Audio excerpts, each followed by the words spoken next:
میری بات آپ نے سن لی، میری سطح بہت بلند ہے، میں نے ان لوگوں کو پڑھا ہے، ایمانداری سے پڑھا، اور ان کے اصل دفتر میں نے کنگالے کہ شیعہ کہاں سے چلے اور ان کا علم کیا. میں اللہ کو گواہ کر کے کہتا ہوں کہ ان میں بڑے بڑے فاضل پیدا ہوئے، ان کے پائے کا ایک بھی نہیں آپ دکھا سکتے.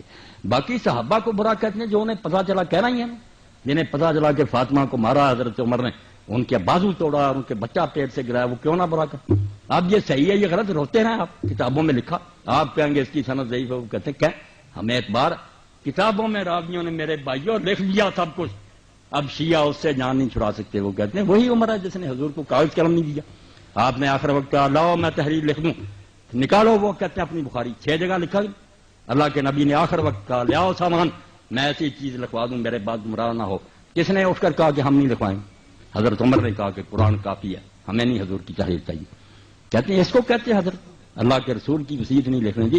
اب بات ذرا نہ آپ کھلوائیں، بس جو بات آپ کو سمجھا دی نا کہ ہر شخص بیچارہ پھنسا ہوا، وہ کچھ نہیں غریب کر سکتا. جو کسی نے پڑھ لیا اس کے دل میں بیٹھ گیا. یہ نہ کافر ہیں نہ بے دین ہے، رسول اللہ کے دیوانے ہیں. اب جن غریبوں کو سمجھ آئی کہ انہوں نے حضور کے خاندان سے بعد میں بڑا ظلم کیا، بی بی فاطمہ روتی ہے ان کے ہاتھ سے مری، وہ کیوں نہ برا کہیں ابو بکر اور عمر کو؟ جن کو پتا چلا نہیں وہ تو اچھا سلوک کرتے، وہ غریب کہتے ہیں ان کی عزت کریں. یہ بیچارے بعد میں جو ہم پیدا ہوئے ہمارے بس میں کچھ نہیں ہے. لکھنے والے وہ بھی لکھ گئے، وہ علماء ان کو ممبروں پر سناتے ہیں کہ کون فاطمہ کے گھر پر آگ لے کر گیا تھا، جس نے دروازہ گرایا اور فاطمہ رضی اللہ کے پیٹ پر گرا اور ان کا بچہ گر گیا، اس صدمے سے مری. یہ کتابوں میں درج ہے کہ حضرت عمر نے یہ کام کیا. وہ کہتے ہیں اس عمر کو کہتے ہو کہ نیک کو. اب جو یہ سنیں گا دل پر آسرا کہ وہ گالیاں نہیں دے گا تو اور کیا کریں؟ آپ کے علماء کریں گے یار یہ جھوٹی کہانیاں، وہ بھی سنی بات کہیں گے جھوٹی، موقع پر نہ وہ تھے نہ یہ تھے. لکھنے والوں نے ظلم بھی لکھ دیے، لکھنے والوں نے ان کے عدل بھی لکھ دی. بعد میں جو پیدا ہوئے غریب پڑھتے رہے، مگر یہ صبر کر جائیں، بالکل ایک دوسرے کو گلے لگا لیں کہ بھائی آپ نے جو سنا اس کو مانیں، ہم نے جو سنا اس کو مانیں. رسول اللہ کو تو سب مانتے ہیں، آؤ بھائی بن جائیں، مل کر رہیں. وہ بندے اچھے تھے یہ برے تھے، اللہ فیصلہ کرے گا. اس پر آ جائیں انشاءاللہ نا یہود نصارہ کچلے جائیں گے. اور اگر آپ نے یہ بحثیں چھیڑی رکھی کوئی عالم مناظرے سے انہیں ختم نہیں کر سکتا. آپ آج سن لیں، میرا یہ ریکارڈ پہنچا دے، جو بندی ہو بریلوی شیعہ میدان میں آئے مجھے لے جائیں انٹرنیٹ پر، یہ سارے گروہ بیٹھ لیں، میں اکیلا ہی ہوں گا، منوا دوں گا کہ سارے اپنی اپنی ذات پر سچی. یہ کتابیں نکال لو. اب جس شیعہ نے یہ سنا کہ عمر نے یہ ظلم کیا وہ کیسے نیک کہے گا؟ کرو بات انصاف. اور جو کہتا وہ اتنا نیک تھا وہ برا کیسے کہے گا؟ مگر کتابوں کا کون فیصلہ کرے کہ ان میں سے کون معتبر ہے؟ یعنی ہم کہیں گے ہماری معتبر ہے، وہ کہیں گے ہماری معتبر ہیں. سب کے عالم تہجد گزار ولی روزے رکھنے والے بیچاروں نے جو سنا اس پر لگے ہوئے. خدا کے لیے اس بات کو سمجھنے کی کوشش کریں، جو سنا ہے لوگوں نے اس پر پھنسے ہوئے. کوئی بے دین نہیں مرنا چاہتا نہ کوئی برا. باقی جو پیٹ کی خاطر لڑا رہے ہیں نا ذاکر وغیرہ اور ادھر ہمارے ملا، یہ تو بیچارے ان کا دھندا ہے، ان کی بات نہیں. عالم اگر کوئی ہے وہ سامنے آئے، میں اس سے بات کروں گا. کیا نکالو اپنی کتابیں. یہ ہدایت سے بڑی کوئی کتاب آپ کی ہے؟ کیوں اس میں لکھا ہے کہ شیعوں کے ساتھ رشتہ داری جائز ہے؟ کیوں ان کے لکھا ہے کہ ان کے پیچھے نماز جائز؟ یہ شامی نکال لیں آپ. صاف لکھا کہ جو مفتی محمد شفیع رحمۃ اللہ علیہ دیوبندی، یہ تقی عثمانی کے والد سے امداد المفتی یہ نکال. اس میں جب لوگوں نے پوچھا کہ شیعوں سے رشتہ داری، انہوں نے کہا جو گاڑیاں بھی دیتے ہیں حضرت ابوبکر عمر کو ان کو کوئی کافر نہیں کہہ سکتا. اور لکھا کہ جو خلاصہ الفقہاء میں لکھا کہ یہ کافر ہے، قول مخالف للاجماع. یہ خود مفتی محمد شفیع صاحب نے کہ بالکل ردی قول ہے، گالیاں دینے سے کوئی کافر نہیں ہوتا. ایک بےہودگی کہہ سکتے ہیں کافر کیسے ہوگا؟ کافر ہوگا کوئی کمبخت جب یہ کہہ دے گا کہ اب میں محمد رسول اللہ کو نبی نہیں مانتا. یہ کلمہ پڑھ کر اسلام میں آیا تھا، نہ ابو بکر کا کلمہ پڑھ کر آیا تھا، نہ علی کا آیا تھا. یہ بعد میں آئے، حضور کا کلمہ پڑھا تھا. جس کمبخت نے اس میں شکدار کر دیا نا کہ اب مجھے یقین نہیں رہا، میں نہیں آپ کو نبی مانتا، کافر ہوگا. صرف وہ حرام نہیں ہوگا، باقی کافر نہیں ہوگا جتنا چاہے مناظرہ کرے. کافر کس سے ہو گیا؟ وہ رسول اللہ کو نہیں مانتا. نبی رسول اللہ یا علی نبی، ابو بکر نبی، یہ نبی نہیں ہے، نبی کی امتی. حضور کو ماننا دین ہے، آپ کو ماننے سے نہ ہٹ جائے، بس اس کو قابو رکھے. پھر کوئی بات نہیں، جو سنی ہے بات سنتے رہو. آپ خود ہی صاحب اللہ کو دے لو گے. رسول اللہ کو نہ چھوڑ دینا معاذ اللہ، اس سے نہ قدم پھسلنا ہے.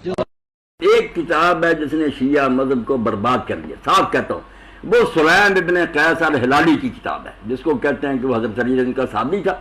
جب حجاج وغیرہ نے پکڑنا شروع کیا چھپ گیا اور جا کے ایک شخص ابان کے پاس چھپا رہا ساری زندگی، اور مرنے کے وقت کہنے لگا یار میرے پاس ایک امانت رہے گی. وہ کتاب دے گیا، پتہ نہیں اس نے دی ہے یا نہیں، ابان نے. اب ابان کے بارے میں آپ علامہ خوئی کی موج مرساری دیکھ رہے راوی، یہ جھوٹے راوی، سارا فساد اس ابان نے ڈالا ہے کہ اپنی طرف سے ایک کتاب کر کر سلیم کے نام لگا دی یا سلیم جھوٹ بول گیا.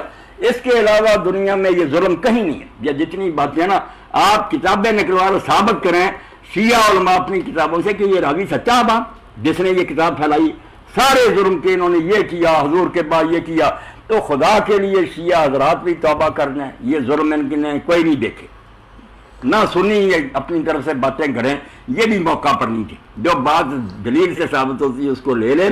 میں نے یہ کاغذ قلم کے بارے میں صاف کہہ دیا نا کہ حضرت عمر نے جو کچھ کیا غلط. ابن حزم جیسے کہتے ہیں کہ انہوں نے بہت بڑی خطا کی ہے, انہیں کیا حق تھا, حضور لکھوانا چاہتے لکھوانے دیتے. جو بات صحیح ہوگی شاہ صاحب میں وہ کہہ دوں گا, مجھے کسی کا ڈر نہیں, نہ میں پرواہ کر لوں, مگر بات کو بڑھانا بننا چاہیے اپنی حد سے, جتنی ہے اتنی رکھے. علامہ صاحب بات یہ ہے نا, آپ دیکھیں نا کہ جو مشہور اس وقت صحابی تھے, حضرت سلمان فارسی, حضرت ابو ذر غفاری, حضرت بلال, حضرت عمار بن یاسر, حضرت ابو ایوب انصاری, حضرت مقداد اور حضرت شعیب, حضرت علی علیہ السلام, یہ جو ہے نا اس میٹنگ میں شامل نہیں تھے جس وقت یہ شکیفہ جو ہے نا وہ شکیفہ میں یہ جو میٹنگ ہوئی تھی خلافت کی. تو پھر حضرت علی علیہ السلام نے جو ان کی بیعت وغیرہ نہیں کی تھی, یہاں تک کہ آپ کی دو تین میں نے سیڑھیاں سنی ہیں جس میں آپ نے کہا ہے کہ جی عمر جو ہے وہ آگ لے کے آپ کی بیٹی کے دروازے پر آئے تھے اور وہ دروازے کو دھکا دیا تھا, ان کا بازو ٹوٹ گیا تھا, بچہ شہید ہو گیا تھا. آخر یہ سارا چکر پھر کیوں ہوا؟ یہ شاہ صاحب آپ نے اچھا کیا, میری بات کو دنیا میں بہت شیعہ حضرات نے بگاڑا, سنی میرے خلاف فتویٰ آپ تیار کر رہے ہیں. حالانکہ میں نے جب یہ بات بیان کی اس کا سیاق اور تھا, میں نے یہ نہیں کہا تھا کیسا ہوا, نہ میں اس کا قائل ہوں. اگر ہوا ہوتا سلیم بن قیس جس کا میں دیکھا اس کی جھوٹی کتاب کے علاوہ یہ باتیں ہوتی تو میں حضرت عمر کو حضرت عمر کیوں کہتا, میں آپ سے پہلے بڑھ کر اس کو برا بلا کہتا. یہ سارے قصے کے دروازہ توڑا گیا, آگ لگائی گئی پیٹ پر, یہ جعلی لوگوں کی روایت ہے. شیعوں کی بھی میں نے دیکھ لی, ان کے بھی کوئی اس کے معتبر راوی نہیں, بنائی ہوئی بات ہے, ایسا کوئی قصہ نہیں ہوا. اور جو میٹنگ کی آپ بات کریں, میٹنگ تو کسی نے بلائی نہیں. حضرت ابوبکر عمر نے کوئی کٹ کیا ہوتا خلافت کے لیے تو ضرور ان کو بھی بلاتے. ہنگامی حالات ایسے پیدا ہو گئے کہ لوگ سارے حضور کے کفن دفن میں لگے ہوئے تھے. آپ وہاں سقیفہ بنی ساعدہ میں انصار جمع تھے, کوئی وہ بھی سازش نہیں تھی. وہ سردار سے حضرت صاحب مدینے والے اکٹھے تھے کہ حضور کا انتقال ہوگا, صدمے سے بیٹھے تھے. وہاں یہ بات چھڑ گئی اور چھڑنی فطری تھی کہ حضور کے بعد اب کیا انتظام ہوگا, اور شاید کوئی منافق بھی گھس گیا ہو کہ خانہ جنگی کرا دیں. وہاں بات چل گئی کہ مدینے والوں سے زیادہ حق کس کا ہے, ان کا شاعر ہے, انہوں نے حضور کا ساتھ, باتیں بھی ٹھیک تھی. ساتھ بن عبادہ سے زیادہ قابل کون ہے, اس کے حق میں ہوگا. حضرت ابوبکر عمر نے کوئی میٹنگ نہیں بلائی, انہیں تو خبر ملی کہ وہاں یہ اکٹھ ہے. انہوں نے پہلے کہا بھی یہ شاہ صاحب روایتیں دیکھ لے کہ یا کام کر یار, ہم حضور کے کفن دفن میں مشغول ہیں, کیا تو آوازیں دیتا. اس نے کہا نکل آؤ, کفن دفن سے پہلے خانہ جنگی ہو جائے گی. جب گئے تو گرما گرمی تھی. وہ لوگ کہہ رہے تھے اگر ہماری خلاف نہ مانے شہر سے نکالو, انہیں جنگ برپا ہو جائے گی. بڑی مشکل سے قابو پایا. اور حضرت عمر خود کہتے ہیں کہ جو ابو بکر کی بیعت کی طرح بیعت کرے کہ مشورانہ مسلمان, اس کی گردن اڑا دو. وہ ہم حضرت عمر کہتے ہیں حالات ایسے بن گئے کہ اگر ہم وہاں طے کر کے نہ اٹھتے جنگ برپا ہوگی. وہ انصار اپنے جگہ جم گئے تھے. وہ آپ ساری تقریر پڑھیں, اس کو ماحول میں دیکھیں, پتہ چلے گا کہ وہاں آگ لگ گئی تھی. یہ بیچارے کیا کرتے, میٹنگ نہیں بلائی, کوئی انہوں نے اکٹھ نہیں کیا, یہ تو وہاں اطلاع ملنے پر پہنچے. اور حضرت امیر المومنین کے بارے میں جو نا کہ ان کو پکڑ کر لے گئے گلے میں رسا, وہ سب شاہ صاحب میرے علم میں. میں نے اس تقریر میں صرف وہاں شیعہ سنی بریلوی سارے جمع تھے. اب اہل حدیث اور دوسرے بھی اس کو غلط رنگ دے رہے ہیں. میں نے کب کہا یہ باتیں ٹھیک ہے, صرف میں نے وہاں یہ سمجھانے کے لیے, ناظم حلقہ نے کٹ کیا تھا. وہاں اگر میں کہتا یہ باتیں غلط ہیں, شیعہ کہتے یہ سرا کے لیے بنایا, ہماری باتوں غلط. وہاں یہی صرف سمجھانا تھا کہ شیعوں کو بھی برا برا نہ کرو, نہ انہیں قتل کرو. انہوں نے بیچاروں نے جو سنی ہے نا, سچی ہے یہ جھوٹی, وہ یہ ہیں باتیں ان کی طرف سے بیان کی تھی. اور کہا تھا کہ جن بیچاروں نے بچپن سے یہ سنی اور کتابوں میں پڑھتے آتے وہ لعنت نہ کرے تو اور کیا. یہ بات ہی ان کی طرف سے. سنیوں کو کہا کہ تم نے سنا کہ انہوں نے بڑا انصاف کیا, حضور کی سے محبت کی ہے, یہ ان کی تعریف نہ کرے تو اور کیا. یہ سارے حلقوں کو ٹھنڈا کرنے کے لیے کہ مار کٹائی اور مناظروں سے کیا بنے گا, جو کسی نے سنا اس پر لگا, اس کو اپنا اپنا رنگ سب نے دے دیا. شیعوں نے کہا کہ مولوی صاحب نے ہماری حمایت کر دی کہ یہ ظلم ہوئے تھے, حالانکہ میں یہ ظلم مانتا تو حضرت عمر کو معذرت, حضرت عمر کو کہتا پھر لعنت نہ کرتا. اور اہل حدیثوں نے بنا دیا کہ مولوی صاحب خود کہتا کہ یہ ظلم ہو. نہیں, وہ نہ میری طرف سے نکلی, وہ شیعہ حضرات کا عذر ہے کہ وہ بیچارے بھی معذور ہیں. صحیح غلط کا فیصلہ ہوتا رہے گا. جو سنا ہے میں نے تو وہاں کہا کہ اگر سنی بھی مان لے کہ ایک حیثیت بھی اس میں سچ ہے تو وہ چھوڑے نہیں صحابہ کو، اور کیا کرے؟ مسئلہ تو صرف یہ ہے کہ 1400 سال کی باتیں ہیں، راوی طرح طرح کے ہیں، جھوٹ سارے گروہ مانتے ہیں، کتابوں میں بھرا گیا ہے۔ اب ان کی بنا پر کیا فیصلہ کیا جائے کہ ان کی بات سچی ہے یا نہیں سچی؟ میں نے صرف خون خرابہ روکا کہ جس جس بات کو صحیح سمجھے وہ اپنی جگہ مانے، جس کو سمجھ آئی ظلم کیے وہ برا کیا، دوسرا سمجھ نہیں ظلم کے محبت، مگر آپس میں جو مشترکہ کام ہے نا ہندوؤں یہودیوں عیسائیوں کے مقابلے میں، اس کے لیے خدا کے لیے سارے کٹے، اس کا اصل تو ہے یہ موضوع، مگر لوگ اپنے اپنے رنگ میں اس کو پیش کریں۔ اب شاہ صاحب بتائیں نا، میں نہیں کہتا کہ ایسے ظلم ہوئے ہیں، نہ کسی نے حضرت امیر کو کھینچا۔ احمد صاحب وہ کتابوں میں تو لکھے ہوئے نا، ایک کتاب میں نہیں، یہ تو بہت سی کتابوں میں یہ کسی نہیں، وہ نقل در نہ کرے نا شاہ صاحب، ایک بات ہے بخاری نے لکھی وہ پیشک، پھر 1000 کتاب میں نقل، وہ 1000 نہیں بن جاتی، اس کا سورس جو ہے نا، منبع جہاں سے شروع ایک ہے۔ یہ باتیں ہیں جو آپ لکھنے ابن کتابہ نے لکھی ہے، دوسرے تبری نے، کسی نے صرف اتنا ہی لکھا کہ دھمکی دی آگ لگا دیں گے، کسی نے کہا دروازے گرائے۔